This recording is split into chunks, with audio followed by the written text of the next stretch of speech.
इमरान खान की नाअहली से पार्टी खत्म हो जाएगी, आम इंतखाबात कब होंगे, राना सनाउल्लाह ने बता दिया। तफसीलात हम आपको बता रहे हैं इस वीडियो में।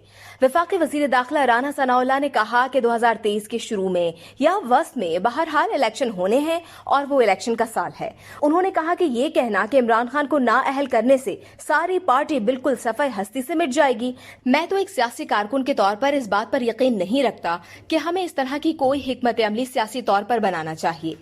इस वक्त बिजली और गैस की मद में जो कीमत बढ़ती है वो हमारे खाते में पड़ रही है, इसीलिए लोग हमसे नाराज हैं। लेकिन इस नाराजगी की वजह हमारी अपनी कोताही या गलती कम और हालात ज्यादा हैं।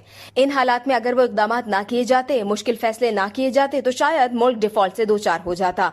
आम इंतखाबात इस वक्त फिलहाल नहीं हो सकते क्योंकि इस वक्त पाकिस्तान में सैलाब के बाइस जो सूरत हाल है, इसमें क्यों कर मुमकिन है कि इंतखाबात हो सके। इंतखाबात फौरी कराए जाने के इम्कानात नहीं है। 2023 के शुरू या वस्त में बहरहाल इलेक्शन होने हैं और वो इलेक्शन का साल है।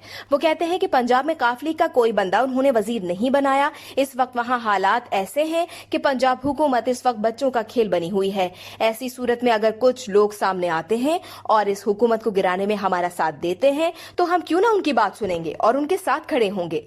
अगर 5, 6, 8 लोग इस्तीफा देते हैं और उसके बाद गवर्नर चौधरी परवेज इलाही से कहते हैं कि आप एतमाद का वोट लें, तो वो नहीं ले सकेंगे। जब वो एतमाद का वोट नहीं ले सकेंगे तो उसके बाद वजीर आला का इलेक्शन होगा। ऐसी सूरत हाल में असेंबली में शायद अक्सरियत किसी के पास भी ना हो।